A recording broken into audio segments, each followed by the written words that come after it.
Hi, I'm Kezia, a stroke survivor and a member of Bind. And hi, I'm Carrie, a stroke survivor as well, and also a member of Bind. And today we'd like to welcome Mike Stedham, who is an ordained minister who, in his professional church life for 40 years, focused on the field for professional counseling. For 6 years, he has led a support group for caregivers of survivors of traumatic brain injury, which is why he's here.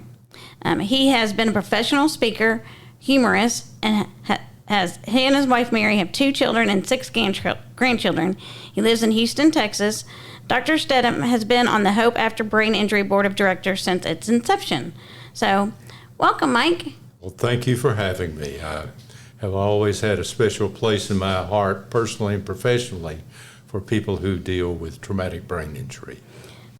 Welcome to Bindwaves, the official podcast of the Brain Injury Network of Dallas. I'm Brian White, Bind's Executive Director. On each episode, we'll be providing insight into the brain injury community. We'll be talking to members and professionals regarding their stories and the important role of Bind's Clubhouse. We work as a team to inspire hope, community, and a sense of purpose to survivors, caregivers, and the public. Thank you for tuning into Bindwaves. Let's get on with the show. Well, great. That's why we wanted to talk to you. So I know I just kind of copy. I'm a stalker. Don't tell your wife that, but I'm a stalker. So I did go and I pulled your intro from the Hope After Brain Injury website. So okay. I know I just kind of read your bio, but in your own words, tell us a little bit about yourself and what you do. All right. Well, as you indicated in the bio, my life professionally has been first as a minister in the Baptist church, but in 1978 I got the opportunity to specialize my ministry in the area of professional and pastoral counseling. I did that in Abilene, Texas at the First Baptist Church, where we started a center, and we were there for 24 years. My wife and I, my wife Mary. She's really the class in the act, so I might as well say that.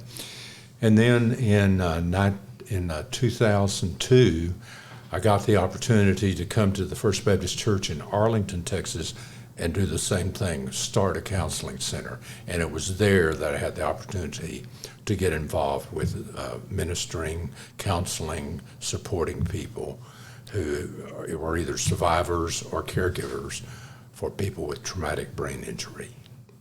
Okay, great. And I can tell you all about my grandchildren. Clinically, there are 2 kinds of grandchildren. Okay. Extensive study has shown this. There's your grandchildren and there's my grandchildren. Oh, I get where you're going. So, which conversation do you want to have? But we're in a time in our life when we were kind of semi-retired, and part of the reason we're semi-retired is we moved to Houston so we could be around the kids and the grandkids, although the grandchildren are growing up, you know. They do that. Yes. So right now I am semi-retired, still practicing on a very limited basis. Yeah, we love that you're very interested also in traumatic brain injury survivors. And can you tell us a little bit more about that? Like, why are you so interested into our community? Okay. Well, in 2009, I think it was, one of the therapists that I hired at the First Baptist Church in Arlington was Dina Adams. And at that time, she was doing her doctoral degree in the area of pastoral counseling. And she selected people who had traumatic brain injury as her specialty. So in her doctoral work, she really focused on that. She has a friend, Patty Foster, who's the survivor of a terrible traumatic brain injury, and y'all may know her I know story. that name. Yes. So after completing that degree, she decided that she was going to start marketing herself as somebody that had that particular interest and expertise. So she started putting herself out there, and she had people that started coming to her. But she also wanted to survey the community, the Metroplex, and find out about other resources for people who have traumatic brain injury. So when people came to her, if she couldn't help them, she could refer them to somebody. Mm-hmm. Well, she found there weren't a lot of other resources out there. And so she just felt led, had the vision of starting an organization to help people with traumatic brain injury, and it's called Hope After Brain Injury, HABI. One of the activities that she started was she started having a support group once a month at our center, in the building where our center was located, for the survivors of traumatic brain injury and the caregivers.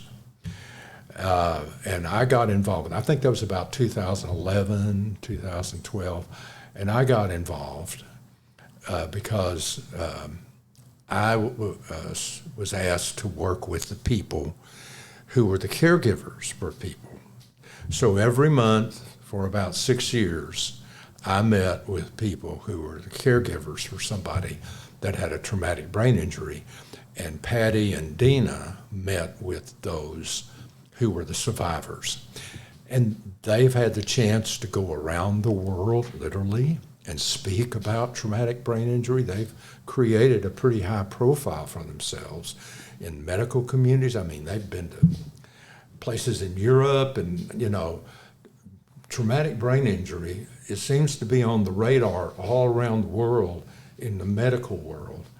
They're realizing, why haven't we noticed this before? It's not like people just started having traumatic brain injuries 10 or 15 years ago. Hey, it goes way, way back. So I got involved in that way, helping with a support group, and then she asked me to be on the board of HOPI, and I've been on it ever since, along with my wife and some others. That's great. I mean, that's kind of, that's kind of us as well. As there, there's no other brain injury clubhouses. Well, there's 2 now in the state of Texas, but we're the only 2. So that's our goal. So we maybe need to partner a little bit more, because we've heard a little bit about Hope After Brain Injury. But can you tell us a little bit more about the services they provide? Okay. Well, they have developed a website, and on the website they recorded some podcasts. I was on one about traumatic brain injury, so somebody can go on there and find a podcast that might be about some particular aspect of traumatic brain injury they're dealing with. And they've had some. They also list some resources, neuropsychologists, neuropsychiatrists, some other therapists who have some expertise dealing with traumatic brain injury. And then they have a list of a number of books and other written resources. There are other organizations that out there, and so they list those. So you go on there and use that as kind of a resource guide.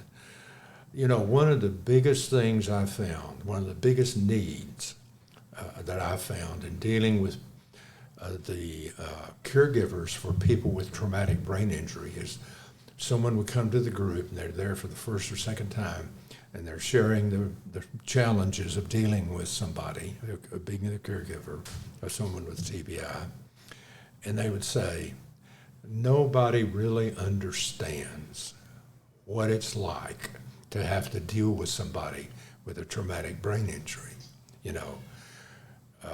and y'all probably have experienced this. A lot of people, I meet many, many people who have a traumatic brain injury, and you look at them, you can't tell that there's anything that's happened to them. And so a lot of times family members look at the person and say, well, they look okay to me. Why are you whining about how hard this is? It doesn't, So one of the biggest services we offer, although I'm not leading that group anymore, someone else is, but it's to give caregivers a place where they can talk to other people who can say, I know how you feel. I know what this is like, because I'm doing it every week too.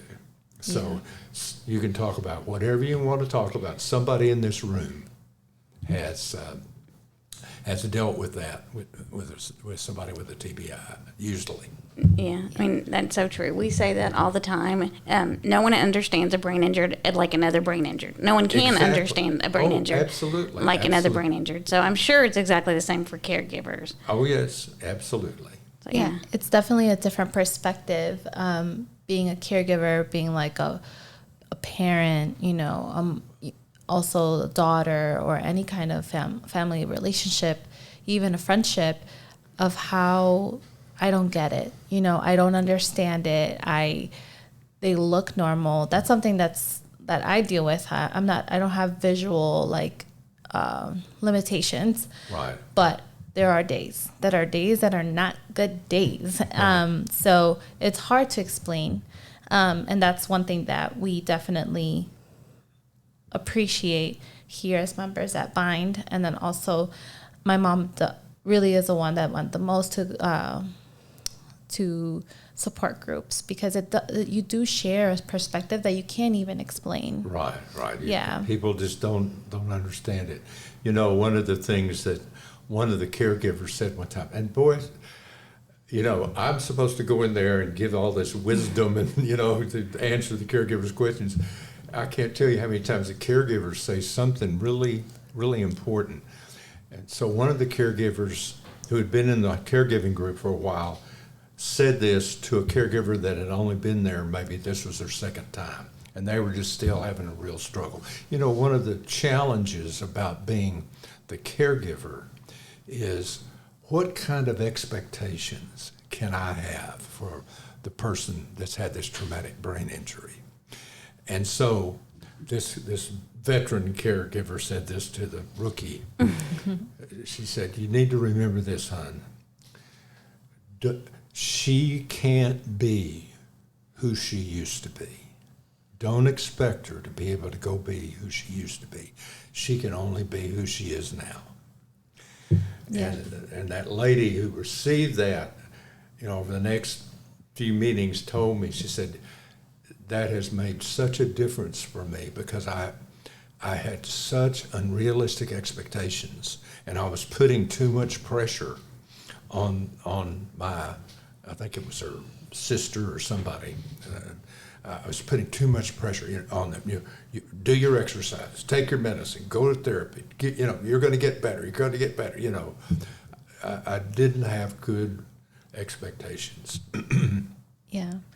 One of my friends, she shared to me, and I was like, this is so true. She was like, sometimes there's just like it's toxic to be so positive. Like, you can do it. It's like, sometimes there's days that this is my full energy. This is all I can do today. Right. Maybe tomorrow I can do a little bit more, but this is my limit for today. Yes. So that's something really important. I think that my friends and my mom and my parents learned the best is just like to accept my limit for the day. I can get better tomorrow. Yes. I've done some work professionally with some athletes and helping them to use psychological techniques to better perform in their sport.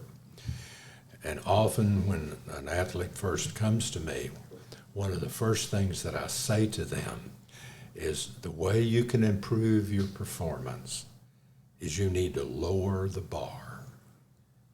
You need to lower the bar, because too many of them raise the bar way too high, and the pressure they put on themselves, it doesn't produce better performance.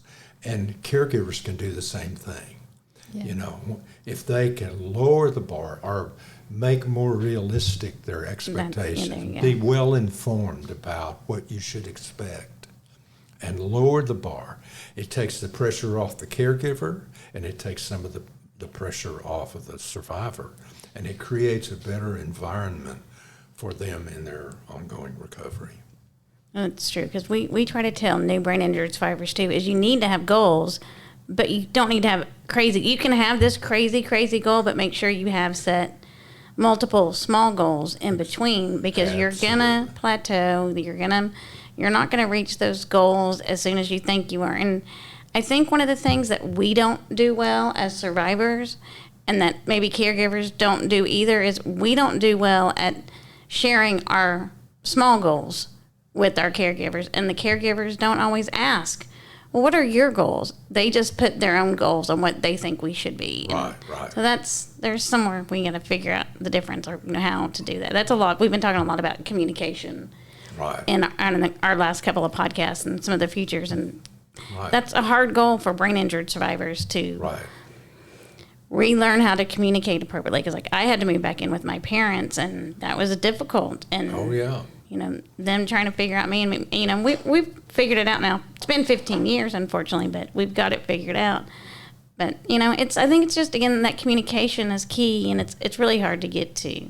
Yes. But I'm going to take a quick little break and remind our listeners to go ahead and click that like button, click that share button, click that follow button, and if you're on YouTube, I might have already said that's the follow button on YouTube. I get them confused. Just click all those buttons. You know what to do. Okay, now back to Mike. All right. But I didn't mess up anyone's train of thought. No, it's okay. I actually feel like this conversation we've been having is so different, and it's conversations that are sometimes being hard to ask. I think for Carrie and I, we've been having these conversations. It's our job on this podcast to do so. But how do you engage people to have these difficult conversations, basically in an environment where people don't know each other? Like, how do you engage this support group, or when you were leading it? Okay. Well, the best technique I found was this. When the group would gather, of course, usually every week you've got new people in there. Mm-hmm. And then you have people that have been in there a long time, and, people all along the way in between. And so I would say, we welcome you new folks, and here's the way we'd like to start our sharing today in our group. I want to ask the other people in here to talk about this topic. This week, this month, in the last few months, what's something you found that you could use in your relationship with your survivor as a caregiver that worked pretty well? And so they would talk about that. And a lot of the new people said, that helped me so much because I needed some new ideas. And I also needed to hear there are some things that do work. Yes. It's not all, it's the old thing, it's all trial and error, mostly error. It's not all that. So it just seemed like when we started it off, I guess the way I would phrase it, we were trying to put a more positive framework on this conversation rather than everybody just saying, oh boy, you thought this last week, your month was bad. Oh, this week was a month was awful. Da, da, da, da, da, da, da. And there needs to be some sharing, of frustration and, and all that sort of thing. But that's not all that the people need to hear. Right. They do need to hear somebody found something that worked better. Can I give you an example of Absolutely. that? Okay. All right.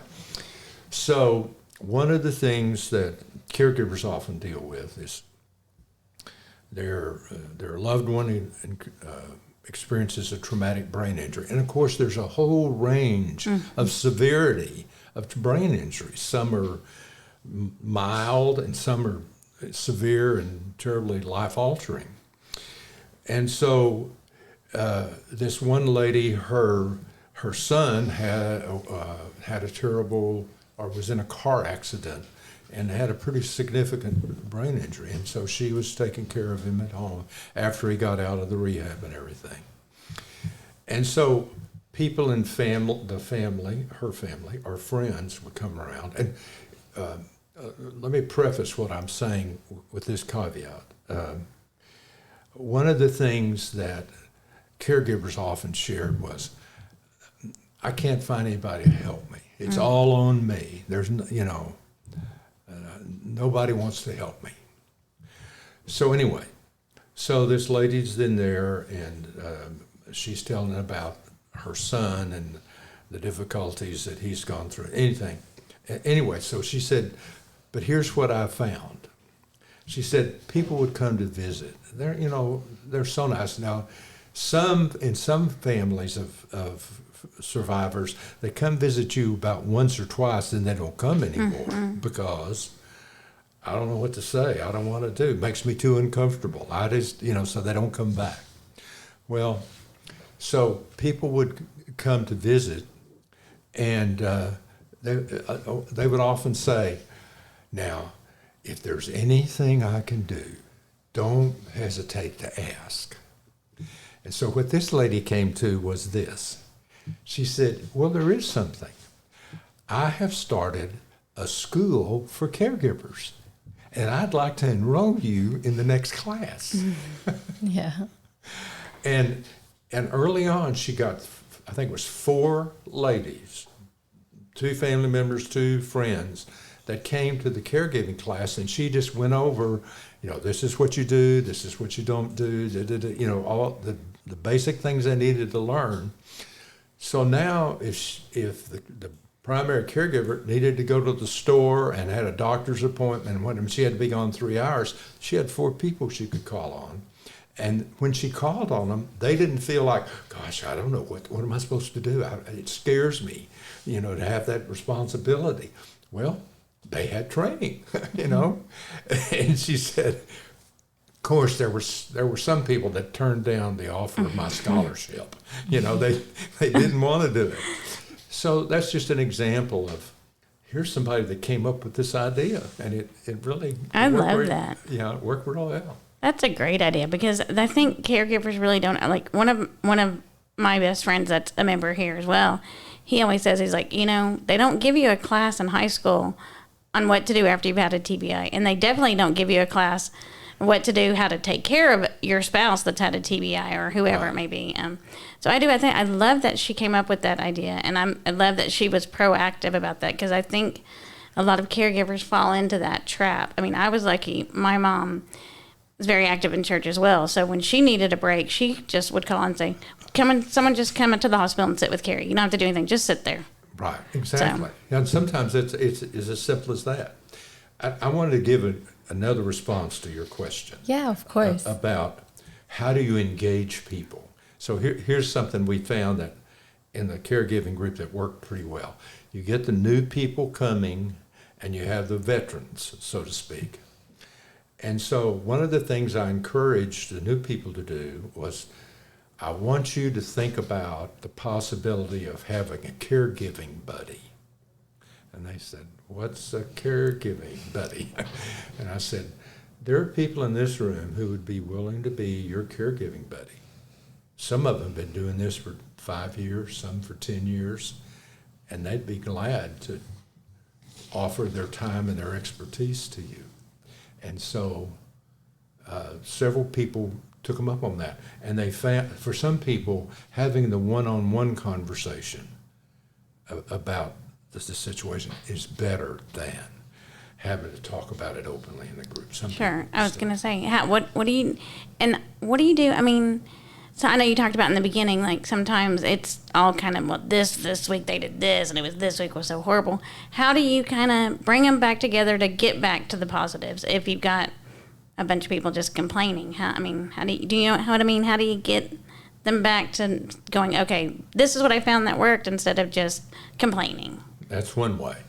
And here's another thing. Our group is famous for this, kind of, sort of. And I noticed that you mentioned my role as a humorist. Mm-hmm. I've been a member, I was a member of an organization called the American Association for Therapeutic Humor. And I've also been an advocate of the use of humor in psychotherapy. So I already caught that one. Yeah. Mm-hmm. So one of the things that we would do is we'd ask this question. Okay, everybody, it's been kind of a tough week. Somebody shares something funny that happened last month. And there would often be things. So here's an example, okay? So this man had a traumatic brain injury, and his wife is going to do most of the caregiving. Well, after his traumatic brain injury, one of the things, and this often happens with traumatic brain injury, the region of his brain that was injured was the region that controls emotions. So now this man who was pretty mild-mannered, he's got a bad temper and a terrible mouth. And so he gets upset, and so there he goes. He just explodes, and says awful things. Well, his wife was the primary caregiver, and then he lived near his mother.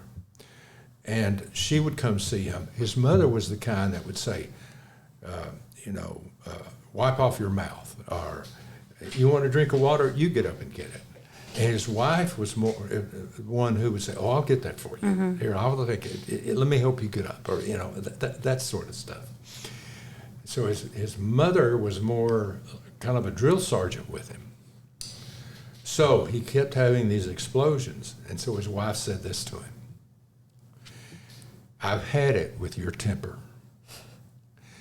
If you don't get a handle on your temper, you're going to have to go live with your mother."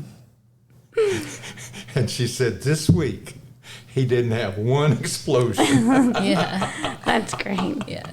So, it just puts a little kind of a humorous spin on some of the things that are, it still was a difficult situation. Sure. But there were some funny things that happened, as well as people finding good techniques to better cope. And I think after people come to the group a while, or came to the while, there was just an atmosphere. They would say, "There's no place else in my life that feels like this." Yeah. I can just come in and say what I want to say, and I don't have to. I don't have to explain things because y'all understand. Yes. So that was another thing that helped people feel free to talk and share. Yeah, I think that's something that we, as brain injury survivors, that we like about being at this clubhouse, because we don't have to explain. Mm-hmm. We also don't have to perform for people, as if we're normal or not. It's just we are, and it just feels more freedom to it. So, it's just, if I mess up, I mess up, and it's okay. If I walk slow, it's okay. It's just so normal, and I feel like having that experience as a caregiver, I don't have that perspective, but I can see how it could be such a great benefit for family and friends that partake the other side of our experience. So I love that. I really like how you've been sharing your experiences. Can you give us some information as to how often is the support group that I know there's a new leader, but that, how often is it, and then where would be a great time to meet? Just as some resource for our listeners. Right. All right. I'm depending on my memory here, which is chancy at the best. But the meeting is on Tuesdays. It's once a month. I think it's the second Tuesday of each month. People can go on the website, Hobby, Hope After Brain Injury, and it always lists on there when the next support group is going to meet. And they meet at there's an educational building that's connected to Pantico Bible Church over in Arlington. But it's at 1:30, I think it's 1:30 to 3, the second Tuesday of each month. And anyone's welcome that has any connection with brain injury and, in any way, they'll be more than welcome. So it doesn't just have to be a caregiver, it could be family members. Absolutely. Caregiver. Okay, that's great. And we've had caregivers come who weren't members of caregivers' families who've come, and it's been very helpful for them too. That's awesome. Well, Mike, we want to thank you so much for joining us. I have absolutely loved this conversation. It's gone above and beyond my expectations. But I absolutely love this conversation. I think that it's definitely going to go on one of our top lists because we don't talk a lot about caregivers, and they get left out because a lot of times we mention the brain injured survivor isn't the only person that experienced the brain injury. No. It is a family thing. It's one thing. And Mike, go ahead and say one more thing. One more thing. This is the best advice I can give a caregiver. If you're going to be a caregiver, God bless you, but remember this. The most important person for you to give care to is yourself. Absolutely. Amen on that. So thank you again, Mike, for joining us and taking your time out. We really appreciate it, and we appreciate all of you for listening to this, and I hope you enjoyed it as much as we did.